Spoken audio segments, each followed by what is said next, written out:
Ladies and gentlemen, we are back in solo leveling Arise, and I wanted to do this video to talk about the free SSRs that we actually get in the game. So if you're waiting for global or anything like that, these are things to keep in mind on whether you want to wishlist them or leave them off so you can get some other characters and stuff like that. Also talk about duping in the game and my thoughts on duping versus getting a broad range of characters. I think it's very nuanced, and I'm still not at the complete end game yet, so not 100% certain on this, but I just want to have a bit of a discussion about it. And then also talk about the summon system, my thoughts around the summon system so far and stuff like that. So first of all, the free SSRs that we do get inside the game.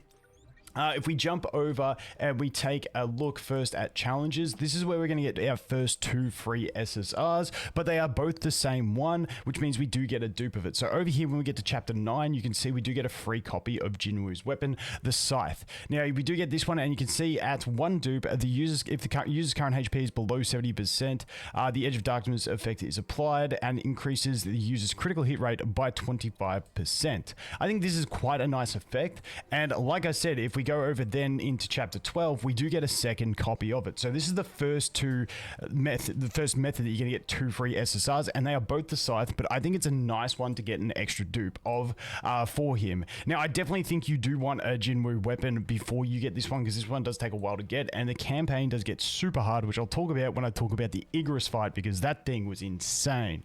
But that's the first two free ones we get, and then the other free ones that we get is from the daily logins. We get it at day 7 and day 14. We get a free copy of Wu Jinchul, and then we do get his exclusive equipment, which is quite nice. I do like this type of system where we get them from the login. Now, I've already pulled one of him off banner, but he looks like a decent unit, a dodge-based unit, which I always have fun with. But once again, I'm not sure on exactly the best units. I do have my thoughts, but I will do that in a future video talking about best units. But those are the other two free SSRs we get. So we get one dupe Scythe for Jinwoo, and then we get a copy of him and his exclusive equipment. So I think that's pretty decent in general in the free stuff we get. But talking about the free stuff we get, that makes me want to lead into technically more free SSRs that you get through pitying the standard banner. Now, the standard banner, and I'm curious to see what you guys think about the summon system. I'm kind of torn on it, because I don't like the fact that you've got to go 50-50, then if you lose that, you go 75-25, then if you lose that, you finally get the guaranteed. However, when I compare it to games like Honkai Star Rail, which is, the other main game that I play, the rates are better, and the acquisition of summon tickets is a lot better. General summon tickets anyway. Exclusive summons, we'll have to see where they give us more. We do get a few through events, achievements, and stuff like that, but that's where you're going to be using your premium currency. But when we take a look at the free summons we get, obviously we've got 15 in the first 2 days here. Day 7 we get 5, 14, 5, 21, 10, 28, 10. But then if we go on past that, we get a ton of these things free from just the story mode. And keep in mind, we've got normal story mode and hard story mode, and they both have the same system. Even the side quests, the side chapters, you can see just for clearing the whole chapter, you get 2 summons, and then for doing the battle missions as well, which is getting all the stars through all the battles, you get another 2. Now, I've struggled, and I can probably go back and get more of these stars in a bunch of these areas, but you can see you're getting 4, 8, 12, 16. You can see how it adds up quick on the amount of summons you get. It is very, very fast. Now, the other way we get a ton of these summons, these are, and obviously all these things are only one-time rewards, so it will dry up a lot later on, but we're just looking at it for now, is over here in the Battle of Trials. So this thing is quite nice. So here, floor 5, we get 5 summons.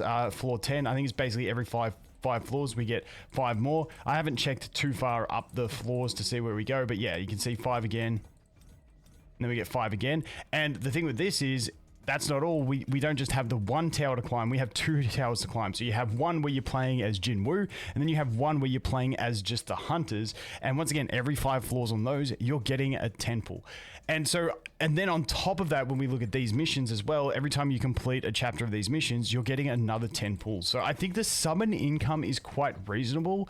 And honestly, I know summons is always going to be a complaint for people in every game that you play, especially if you had bad RNG, it's going to be horrible. I think I've gotten, in about 150 summons, I've gotten 4 SSRs, I think it is now, on the standard banner. And obviously this one, because I rerolled for it, I got Godly Luck, I got 2 copies of him in 22 summons.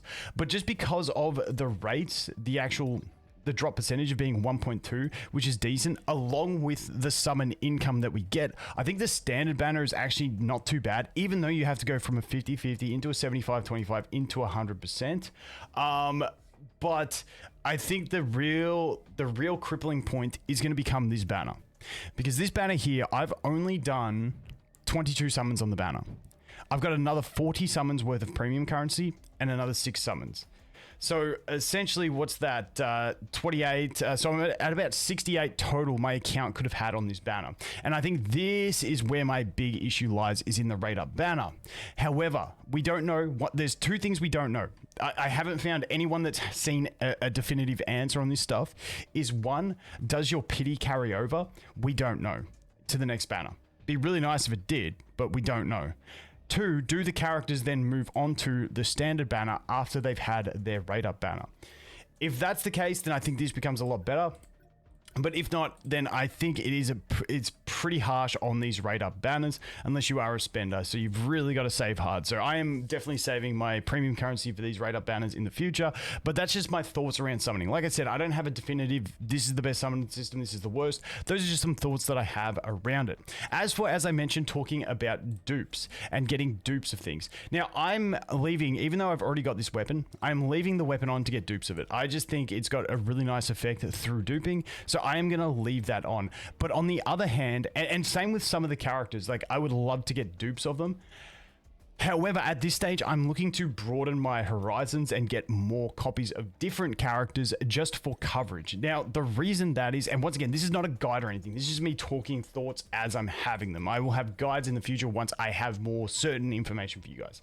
But especially when we look at different stuff that we can do, for instance, this is your gear farming stage.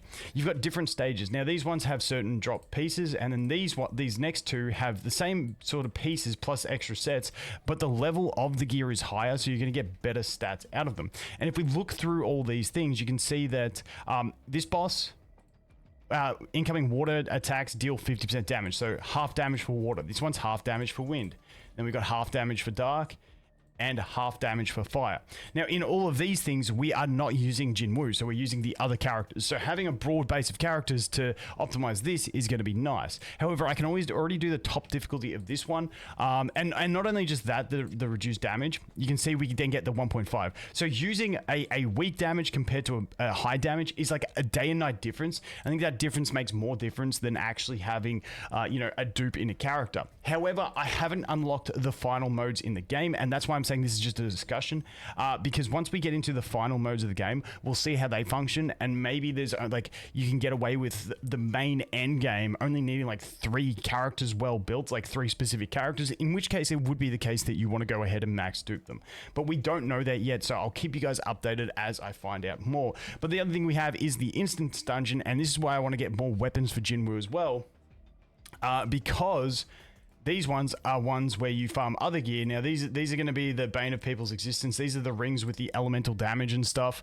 As you guys know this from other games. But you can see over here, we've got, light and dark damage decreased on this one. So I've only got a dark weapon at the moment. The scythe is a dark weapon. So I really do need to pick up another element weapon to help me with this. But once again, this is gear farming, which eventually everyone will be able to do. And you can probably get away with some SR weapons for this stuff. So that's why I'm not 100% sure. I am going to try and get his sword duped up because I just think it's that cool and that strong. So that's what I'm looking at, but I definitely think having coverage is going to be an important thing as we move into like the future of this game, trying to get through it, because I can't see them making, if all this progression type systems is like this, I can't see them making like the end game modes just absolutely trivial and like one character focused. So at the moment, I'm trying to get coverage, and then obviously if there's characters that are bad, or if there's SR characters that fill the role of an SSR more, then we will like leave that out. But at the moment, I'm just trying to expand my horizons, find out as much as I can, hopefully get to that end game stage and have a play with that. But yeah, that's basically my thoughts around summons. That's the free SSRs that we get, the going for dupes or going for single copies.